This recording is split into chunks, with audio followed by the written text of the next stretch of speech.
Hello દોસ્તો, કેમ છો? તો સ્વાગત છે મારા નવા વિડીયોમાં. તો આજે હું જે શોર્ટકટ ટ્રીક આપવાનું છે એ તમે તમારી નોટબુક્સ જે શોર્ટ્સ બનાવી હોય તમે એમાં નાખી દેજો અને લખી દેજો, કેમ કે એ થોડી કામની છે અને ઉપયોગી રહેશે. કેમ કે જે તમે યાદ ન રાખવાના જે અમુક જે પડોશી દેશો છે, પછી કર્કવૃત ક્યાંથી પસાર થાય છે એ રિલેટેડ જેટલા બી ટોપિક આવતા હોય જે યાદ ના રહેતા હોય, એ રીતે તમે કેવી રીતે શોર્ટકટ જે સૂત્ર હોય એ પ્રમાણે તમે યાદ રાખી શકો છો. તે તમને યુઝફુલ થશે.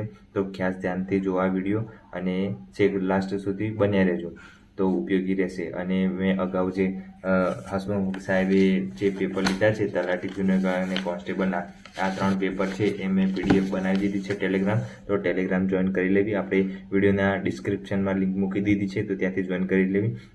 અને નવું કોઈ બી અપડેટ્સ આવે છે એક્ઝામનું તો એમાં મૂકતો રહું છું. અને કંઈ બી PDF હોય, મેં IMPની જે અગાઉ વિડીયો બનાવેલા છે દરેક સબ્જેક્ટના, ઇતિહાસ, ભૂગોળ, કલ્ચરના, તો એ બધા મૂકેલા છે. તો ખાસ કરીને જોઈ લેવા વિડીયો. અને IMP મેં મૂકી છે ટેલિગ્રામ ચેનલ પર, તો એ પણ જોઈન કરી લેવું અને જોઈ લેવું. બસ, તો ચલો ચાલુ કરીએ આપણે આજનો વિડીયો.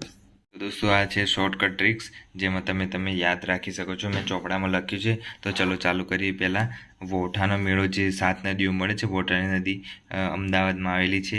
એ તો ખાસ કઈ રીતે કેટલી નદીઓ મળે છે? તો 7 નદી મળે છે. અને એને યાદ રાખવાનું સૂત્ર છે હા સામે માવા ખાશે.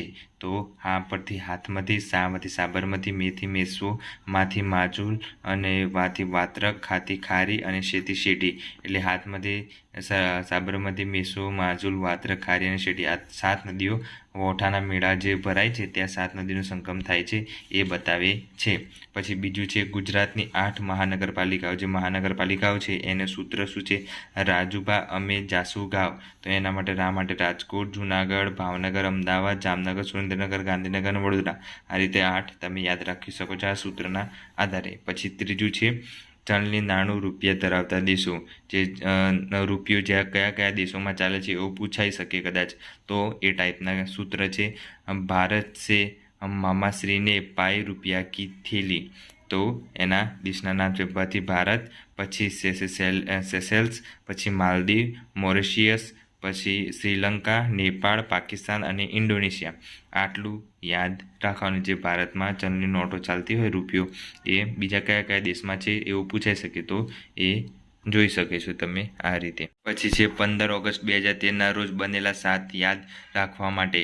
જે મુખ્યમંત્રી નરેન્દ્રભાઈ હતા ત્યારે બનાવ્યા હતા. ત્યારે આ 7 જિલ્લાઓ કેવી રીતે યાદ રાખવા? તો અબ, છોટા, દ્વારકા, ગીર, છેમોમ. તો અરવલ્લી, બોટાદ, છોટાઉદેપુર, દેવભૂમિ, દ્વારકા, ગીર સોમનાથ અને મોરબી અને મહીસાગર. આટલા 7 નવા જિલ્લા બન્યા હતા જ્યારે આપણા મુખ્યમંત્રી નરેન્દ્રભાઈ મોદી હતા ત્યારે.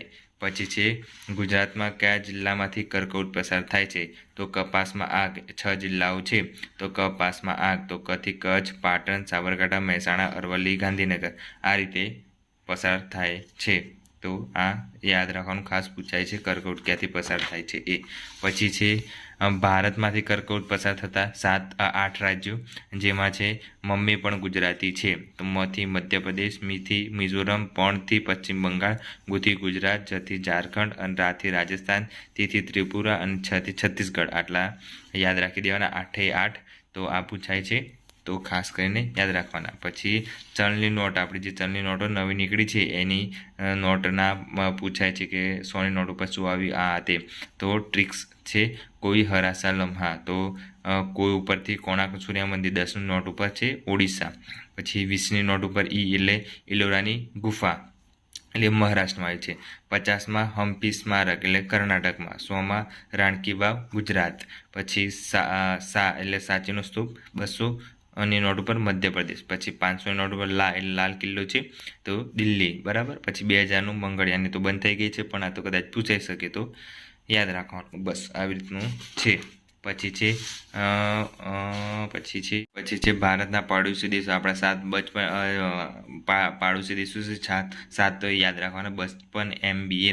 તો બથી બાંગ્લાદેશ, ચીથી ચીન, પથી પાકિસ્તાન, નથી નેપાળ, એમથી મ્યાનમાર, બીથી ભૂટાન અને એથી અફઘાનિસ્તાન. આટલા 7 છે તો યાદ રાખી લેવા. પછી છે ભારતના 7 સિસ્ટર છે આપણા, એ યાદ રાખવાના. એટીએમ આના મમ્મી. એથી અરુણાચલ પ્રદેશ, ટીથી ત્રિપુરા, એમથી મેઘાલય, આથી આસામ, નાથી નાગાલેન્ડ, એમથી મણિપુર અને મીથી મિઝોરમ. યાદ રાખવાનું. આટલા ખાસ છે. અને પછી છે ભારતના કેન્દ્ર શાસિત પ્રદેશો છે 8 છે. એ 8 યાદ રાખવાની ટ્રીક છે. ટ્રીક દાદી જલ્દી લંચ આપો.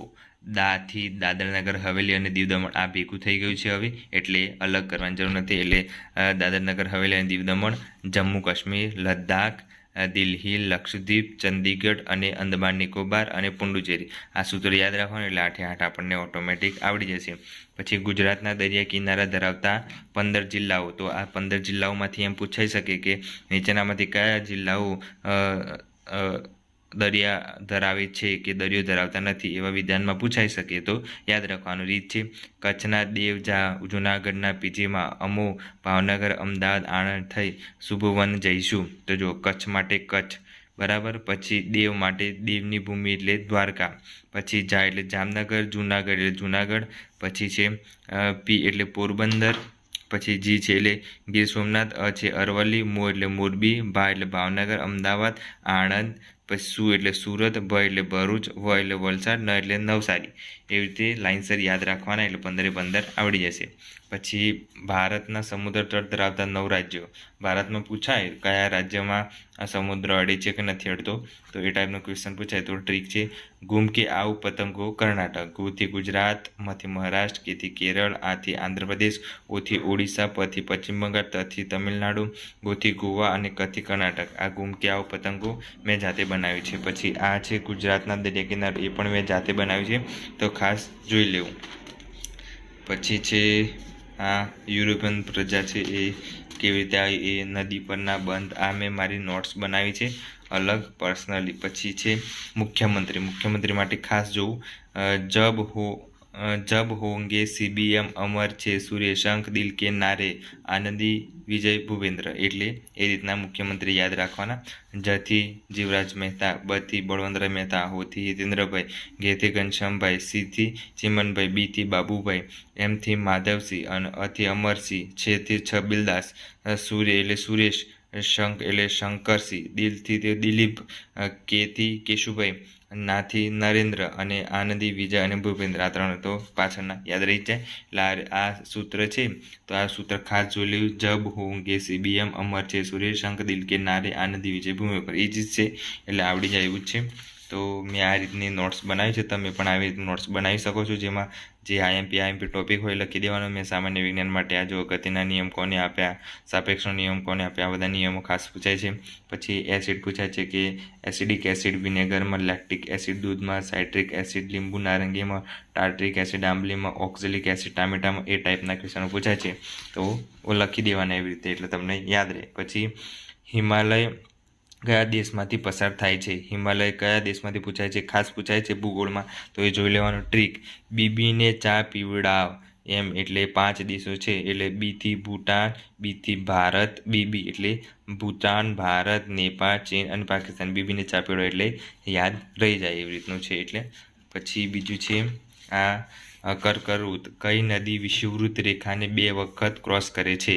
તો ઝાયર નદી છે, જે કોંગો નદી પણ કહેવાય છે, એટલે વિષુવવૃત્તને 2 વાર પસાર કરે છે. પછી કઈ નદી મકરવૃત્ત રેખાને 2 વાર ક્રોસ કરે છે. તો લિમ્પોપો નદી છે એ મકરવૃત્તને 2 વાર પસાર કરે છે. પછી કઈ નદી કર્કવૃત્ત રેખાને 2 વખત ક્રોસ કરે છે. તો મહી નદી છે એ કર્કવૃત્તને 2 વાર પસાર કરે છે.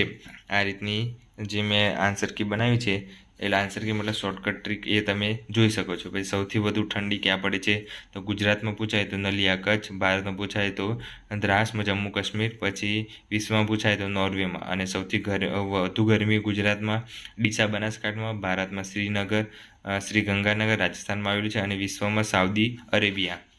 અને સૌથી વધુ વરસાદ ગુજરાતમાં કપરાડા, ધરમપુર, વલસાડ, બરાબર. અને ભારતમાં મોસીનરમ અને શેરાપુંજી ત્યાં વધારે, મેઘાલયમાં વધારે વરસાદ પડે છે. પછી વિશ્વમાં ફિલિપાઇન્સ છે ત્યાં વધારે પડે છે. પછી ભારતના 4 બિંદુઓ તો બધાને ખબર જ હશે. ઉત્તરી બિંદુ ઇન્દિરા કોલ લદ્દાખ, દક્ષિણી બિંદુ ઇન્દિરા પોઈન્ટ અંદમાન નિકોબાર, પશ્ચિમમાં સિરક્રી ગુજરાત અને પૂર્વમાં વાલાંગુ અરુણાચલ પ્રદેશ.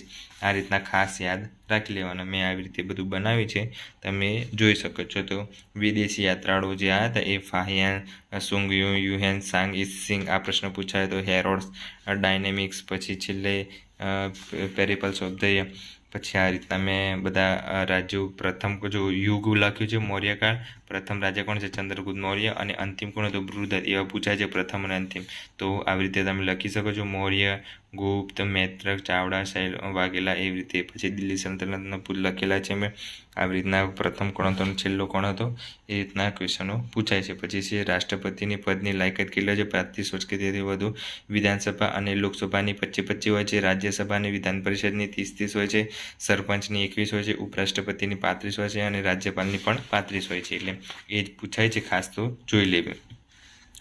આવા મેં લખ્યા છે, તો તમે જોઈ શકો છો. તમે એક આવી નોટ્સ બનાવી દેવાની જેમાં તમને આઈએમપી લાગતો હોય એ લખી દેવાનું. એટલે આવા ખાસ પ્રશ્નો પૂછાતા હોય છે.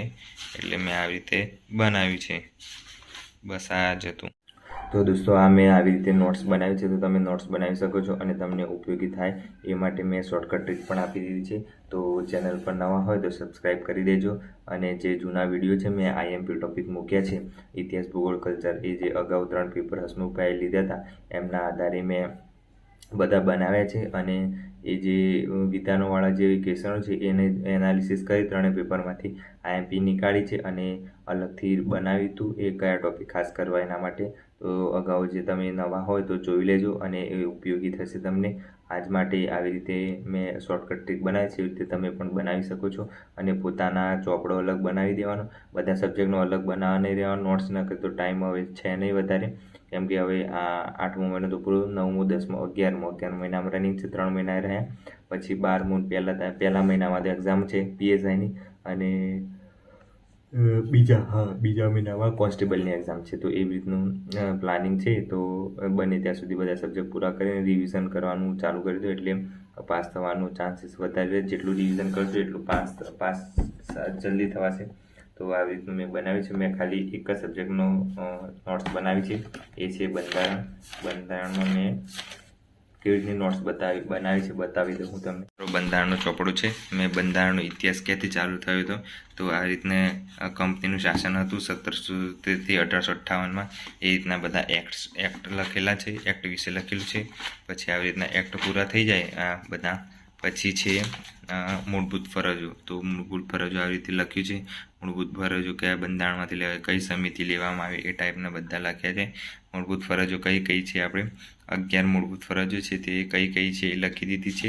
અને એની શોર્ટકટ ટ્રીક પણ મેં લખી છે બાજુમાં, યાદ રહે એ રીતે.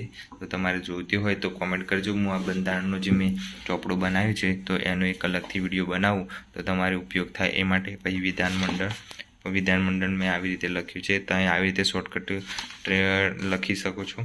બંધારણીય સંસ્થાઓ એના વિશે પણ આવી રીતે શોર્ટકટ લખ્યું છે મેં. તમારે જો ઉપયોગી થતું હોય તો આનું હું તમારે જોઈતું હોય તો ટેલિગ્રામ પર મૂકી દઈશું. તમારે કોમેન્ટ કરજો મને કે તમારે જોઈતું હોય મારા ચોપડાની જે નોટ્સ બનાવી છે એની તમારી પીડીએફ, તો પીડીએફ હું મૂકી દઈશ. આવી રીતના મેં શોર્ટકટ લખેલું છે, તો તમને ખૂબ યુઝફુલ થશે. જે શોર્ટકટ છે એ મેં મૂકી દઈશ ટેલિગ્રામ પર. તમે કોમેન્ટ કરો તો, નહીં તો નહીં મૂકું, કેમ કે કંઈ જરૂરી લાગતું નથી મને. પણ તમે કોઈને જરૂરી હોય, યુઝફુલ લાગતું હોય તમને, તો કોમેન્ટ કરજો, તો હું ટેલિગ્રામ પર અપલોડ કરી દઈશ આ મારા બંધારણના ચોપડાની નોટ્સ. તો વાંધો નહીં આવે. તો ચેનલ પર નવા આવે તો સબસ્ક્રાઈબ કરજો અને મળીએ નવા વિડીયોમાં. Bye bye, take care.